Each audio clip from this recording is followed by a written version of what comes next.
जुग जुग जिया सललनवा पवन बाकी भाग जागल हो।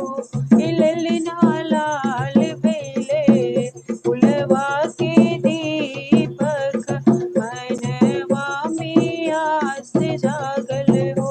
ललना लाल बेले फुलवा के दीपक मनवा में आस जागल हो। आजू के दिनवा सुहावन रतिया लुभावन हो। ललना दीदिया के होरिला जनमल होरिलवा बड़ा सुंदर हो। ललना दीदिया के होरिला जनमल होरिलवा बड़ा सुंदर हो। किया हुए जैसे बाबूजी के अखिया मामी के हो। ललना मुहावत छनवा सूरुजवात सगरो जोड़ भैले हो। ललना मुहावत जनवा सूरुजवात सगरो जोड़ भैले हो। सासु सुहागिन बड़ी भागिन अन धन लुटावेली हो।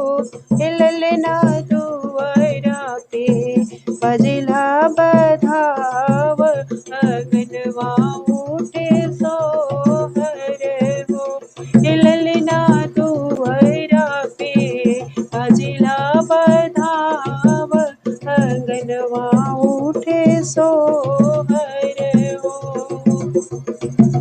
हंसी हंसी गावेली ननदिया ललन के खिलावेली हो।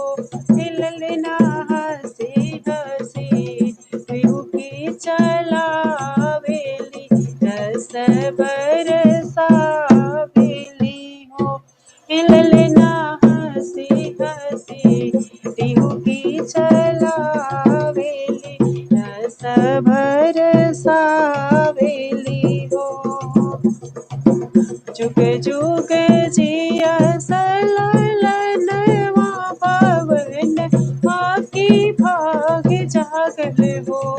ललना लाल बेले फुलवा के दीपक मनवा में आस जागल हो। ललना लाल बेले फुलवा के दीपक मनवा में आस जागल हो। ललना लाल बेले फुलवा